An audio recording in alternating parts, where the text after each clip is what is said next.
Good morning friends, আমি পূবালি। আশা করি আপনারা সবাই খুব ভালো আছেন। আমিও খুব ভালো আছি।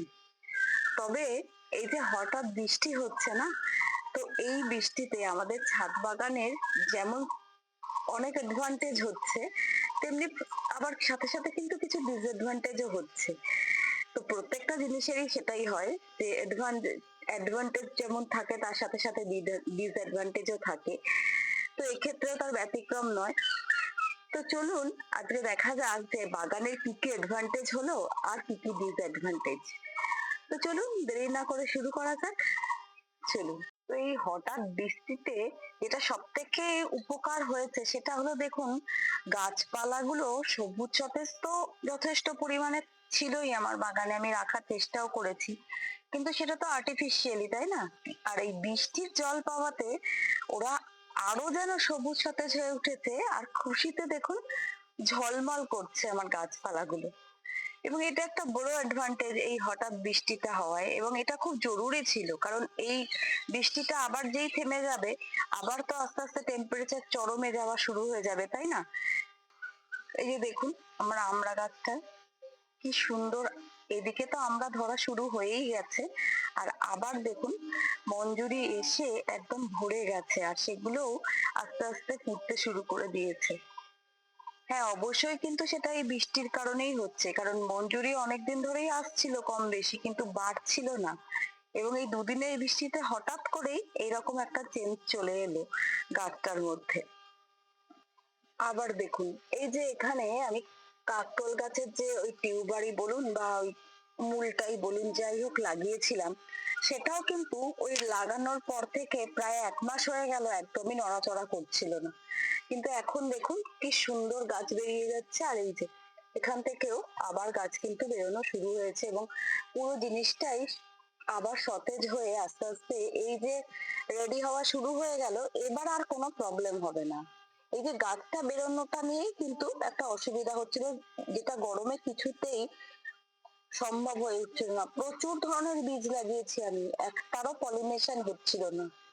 এবার কিন্তু প্রচুর বীজ লাগাচ্ছিও এর মধ্যে, এবং পলিনেশনও হবে এটা মনে হয়।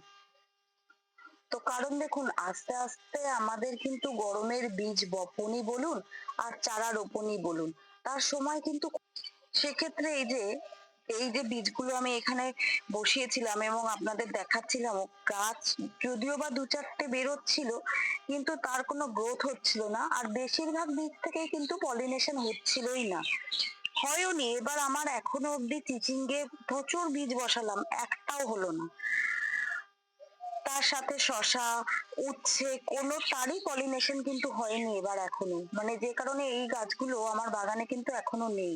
অতি কষ্টে দেখুন এই যে বরবটি গাছগুলো বেরোচ্ছিল, কিন্তু এই বৃষ্টি হওয়াতে এই যে যে বীজগুলো আমি বসিয়েছিলাম সেগুলো থেকে দেখুন আরো গাছ বেরোনো শুরু হয়ে গেছে। হ্যাঁ, তরমুজেরও দেখুন প্রচুর বীজ, জেনারেলি এইটুকু জায়গায় এত বীজ দেওয়ার কোনো দরকারই লাগে না, আগের বছরও লাগেনি, কিন্তু এবছর গাছ বেরোচ্ছিল না বলে এত পরিমাণে বীজ আমি দিয়েছি, দিয়েই যাচ্ছি, ভাবছি যদি বেরোয় যদি বেরোয়, তো এই এতদিনে বেরোনো শুরু হয়েছে। এখানে তরমুজও বেরোচ্ছে, আর এখানে এই যে ফ্রুটির গাছও বেরিয়েছে দুটো।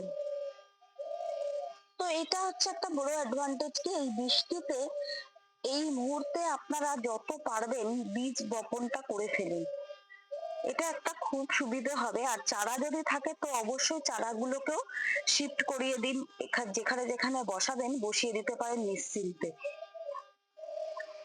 এই যে দেখুন আমার এইখানে এই যে ছোট ছোট লঙ্কার চারাগুলো, এগুলো নিজের থেকেই হয়েছিল, কিন্তু এগুলোকে আমি অন্য জায়গায় বসাবার সাহস করছিলাম না, কারণ এতটাই টেম্পারেচার বেড়ে আছে যে এইটুকুটুকু চারা এখান থেকে অন্য জায়গায় শিফট করিয়ে দিলে, যতই আমি চাপা দিয়ে রাখি না কেন, নষ্ট হয়ে যাওয়ার সম্ভাবনাটাই বেশি থাকে। তো আজকে কি করব, এখান থেকে অন্তত একটা দুটো চারা তুলে আমি কিন্তু অন্য জায়গায় শিফট করিয়ে দেবো, এবং এটাই কিন্তু এই ওয়েদারের একটা বড় অ্যাডভান্টেজ বলতে পারেন। তো আর দেরি কিসের, তুলে নি এখান থেকে দুটো চারা অন্তত। আর তারপরে এই বাবা দেখুন কি হলো, আসলে মাটিটা এমন শক্ত হয়ে যাচ্ছে বুঝতে পারিনি, ভাবলাম এত বৃষ্টিতে ভিজেই আছে বোধহয়। দাঁড়ান দেখি চারাটা ছিটকে কোথায় গেল। না, অ্যাকচুয়ালি এই যে চারাটা এখানেই রয়ে গেছে। ওই জায়গার মাটিটা ছিটকে গেছে, আসলে কালো তো চারাটা, মাটির সাথে এমন ভাবে লেগে গেছে আমি বুঝতে পারিনি চারাটা উঠেছে না ওঠেনি। এই যে চারাটা। আর দাঁড়ান, এদিকে আর একটা চারা আছে, ওটাকেও তুলে নি। একসাথে দুটো তুলে নিয়ে বসিয়ে দিলে ভালো হবে। ওই একসঙ্গে দুটো দুটো করে গাছ বসালে কি হয়, জায়গা কম তো, যতটা একসাথে বসিয়ে দিই খারাপ হয় না। দেখছেনই তো যথেষ্ট পরিমাণে লঙ্কা আমার বাগানে হচ্ছে, বা অন্য ধরনের সবজিও। আর অ্যাকচুয়ালি যেটুকু যা হয় আমি তাতে খুব খুশি। ব্যাস, আবার কি।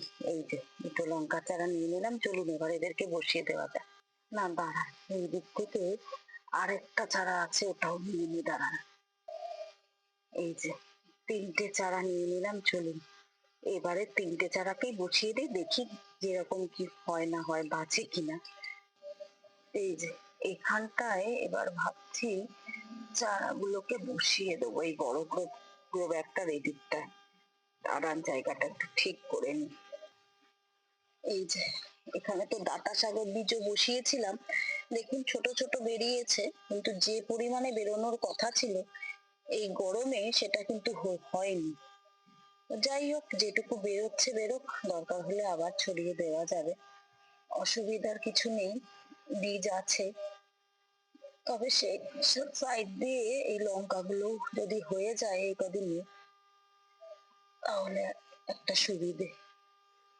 কারণ লঙ্কা গাছ না আমার খুব ভালো লাগে, বাগানে প্রচুর লঙ্কা হচ্ছেও। আর এখন যা লঙ্কা গাছ মোটামুটি আমার কালেকশনে আছে, তাতে কি হয়েছে, আমার কিন্তু আর মনে হয় না ভবিষ্যতে লঙ্কা কিনে খেতে হবে।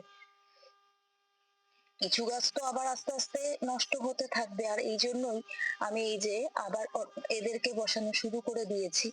ওগুলো যখন নষ্ট হওয়ার দিকে চলে যাবে, তখন দেখুন এরা কিন্তু বড় হয়ে যাবে। হ্যাঁ, একটু দেখুন কাছাকাছি করেই বসাচ্ছি, কারণ ওই যে আমার তো একটু জায়গার অভাব।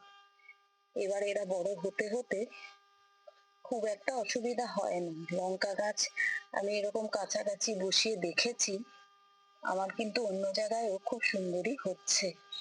সেই সাহসটা নিয়েই বসিয়ে ফেললাম আর কি। আপনাদের দেখাচ্ছি, দাঁড়ান।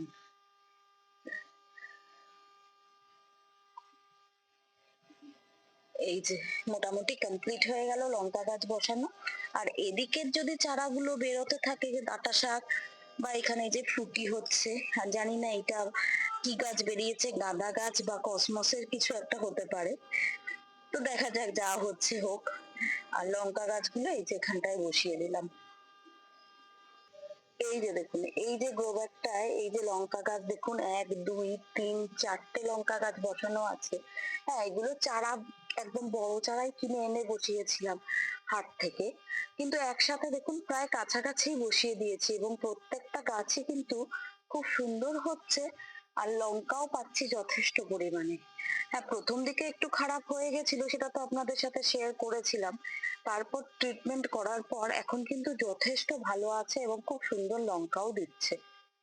তো সেই কারণেই বলবো যে যতক্ষণ এরকম সুন্দর ওয়েদার আছে, যত তাড়াতাড়ি সম্ভব বীজ রোপণ আর চারা বপন সবকিছু করে ফেলুন, চটপট করে করে ফেলুন, তাহলে সেগুলো থেকে তাড়াতাড়ি পলিনেশন হওয়ার কিন্তু একটা সম্ভাবনা থাকবে। যেটা গরমে মানে আবার টেম্পারেচার বেড়ে গেলে কিন্তু আবার প্রবলেম হবে, এবং হচ্ছেও কিন্তু, শুধু আমার না, অনেকেরই কিন্তু এই প্রবলেমটা হচ্ছে। আর চেষ্টা করবেন এই বছর বাগানে যে ধরনের সবজি হচ্ছে সেগুলো বাগানেরই থেকে বাগানের বীজ কালেক্ট করে রেখে দেওয়ার, তাহলে কি হয়, পলিনেশনের সম্ভাবনাটা অনেক বেড়ে যায়। নিজের বাগানের বীজ কালেক্ট করে যদি পরের বছর গাছ করেন, দেখবেন কত সুন্দর পলিনেশন হবে। এবং এটা কিন্তু আমার বাগান থেকে আমি যে ধরনের সবজি পাই, মোটামুটি কিছু বীজ রেখে দেওয়ার চেষ্টা করি, এবং সেগুলোর থেকেই খুব সুন্দর পলিনেশন হয়। যেমন ঢেঁড়স, ঢেঁড়স কিন্তু এবছর আমার খুব ভালোভাবে চারা হচ্ছে, অন্য গাছগুলো না হলেও ঢেঁড়সের বীজ বসালেই হচ্ছে। তার কারণ ওটাই, আমি আগের বছর কিন্তু ওই বীজগুলো কালেক্ট করে রেখে দিয়েছিলাম আমার বাগানের থেকে। তো এবার বলি, দেখুন অ্যাডভান্টেজ তো বলতেই থাকছি, তার সাথে সাথে কিছু ডিসঅ্যাডভান্টেজ হচ্ছে। এই যে এতটা বৃষ্টি হচ্ছে এই কারণে যে গাছগুলো এই যে আমাদের ফল ফুলে ভরে যাচ্ছে এবং আস্তে আস্তে গুটি সেট হওয়া শুরু হয়ে গেছে, তো সেগুলোতে পোকামাকড়ের উপদ্রব তো ছিলই, আর এই বৃষ্টিতে আরো বেড়ে যাচ্ছে। তো এক্ষেত্রে আমাদের তো আপাতত কিছু প্রোটেকশন নিতেই হবে। আর যেটা ব্যাপার সেটা হলো এই যে বৃষ্টি হচ্ছে, এতে কিন্তু ছত্রাক লাগার সম্ভাবনাটা খুব বেড়ে যাচ্ছে। কিন্তু দেখুন এই গাছগুলোতে তো গুটি সেট হচ্ছে, এই মুহূর্তে তো ফাঙ্গিসাইডই বলুন পেস্টিসাইডই বলুন কোনোটাই আমাদের পক্ষে ইউজ করা সম্ভব না। তাহলে আপাতত কিছু তো প্রোটেকশন দিতেই হবে এই গাছগুলোতে, তাই না? তো চলুন একটু প্রোটেকশন দিয়ে দিই যতটুকু সম্ভব। এই যে আপাতত এটাই লাগাবো, এটা হচ্ছে এই যে ফ্রুট ফ্লাই এর যে ট্র্যাপ গুলো হয় না ওগুলো, কারণ এই যে ছোট ছোট করে ফল হওয়া শুরু হয়ে গেছে, এইগুলো যত বড় হতে থাকবে ফ্রুট ফ্লাই এর অ্যাটাকটা একটু বেশি হবে। তো আগে আপাতত এটা দিয়ে দিলে কি হচ্ছে, কোনো রকম গাছে কোনো সাইড এফেক্টও হবে না, প্লাস এটাও আমি অনেকটাই ঠেকাতে পারবো। তো চলুন এটাকে আগে আজকে রামদুল গাছে সেট করে দিই। অ্যাকচুয়ালি এটা রেডি করা কোনো ব্যাপার না, এই যে একটা ছোট কেক মতো দেখছেন ওই প্যাকেটটা যেটা ছিল, এই যে প্যাকেটটার মধ্যে দেওয়া ছিল, এটা কেটে জাস্ট এর মধ্যে লাগিয়ে দিয়েছি আর এবার গাছে ঝুলিয়ে দেবো ব্যাস। তাহলেই এই যে দেখছেন, এই যে এইদিকে একটা হোল করে দিয়েছে আর ঠিক এর অপোজিট সাইডেও একটা হোল করা আছে, এখান থেকেই ফ্রুট ফ্লাই গুলো এই এই কেকটার একটা হয়তো কোনো অ্যাট্রাকশন হয় ওদের মধ্যে, তো তার কারণে এর মধ্যে সব ঢুকে বসে থাকবে আর অটোমেটিক্যালি মারাও যাবে। আর অবশ্যই যে গাছগুলোতে ফাঙ্গিসাইড স্প্রে করা পসিবল সেগুলো কিন্তু করে দেবেন, নয় একদম এই ভোরবেলায় আর নয় পরন্ত বিকেলে, যদি বৃষ্টি না হয় তাহলে খুব ভালো করে সব গাছে কিন্তু ফাঙ্গিসাইডটা স্প্রে করে দেবেন। আর হ্যাঁ, ডিসঅ্যাডভান্টেজের মধ্যে এই যে কিছু গাছ আছে যেগুলো অনেক লম্বা হয়ে যাচ্ছে, সেগুলো হয়তো ভেঙে পড়ে যাচ্ছে, এদিক ওদিক হয়ে যাচ্ছে, তো সেগুলোকে আবার আস্তে আস্তে বেঁধে ঠিক করে দিতে হচ্ছে এগুলোই। তবে অ্যাডভান্টেজের পরিমাণই অনেক বেশি ডিসঅ্যাডভান্টেজের তুলনায়, তাই না? তো যাই হোক, আপাতত এই হঠাৎ বৃষ্টিটাকে আমরা কাজে লাগিয়ে বাগানটাকে সুন্দর করে সাজিয়ে ফেলি, তাই না? তো চলুন এইভাবেই আমরা বাগানটাকে ঠিকঠাক করে ফেলি। তো যাই হোক, আমার ভিডিওটা যদি আপনাদের ভালো লেগে থাকে তাহলে অনেক অনেক ভালোবাসা দিয়ে আমার পাশে থাকবেন আর একটু লাইক আর শেয়ার করে দেবেন। আর যারা আমার নতুন বন্ধু আছো বা আছেন, তাদেরও যদি ভিডিওটা ভালো লেগে থাকে তাহলে প্লিজ চ্যানেলটা সাবস্ক্রাইব করে বেল আইকনটা প্রেস করে দিও। খুব তাড়াতাড়ি আবার একটা নতুন ভিডিওর সাথে দেখা হচ্ছে। আজকের মতো বিদায়, টাটা।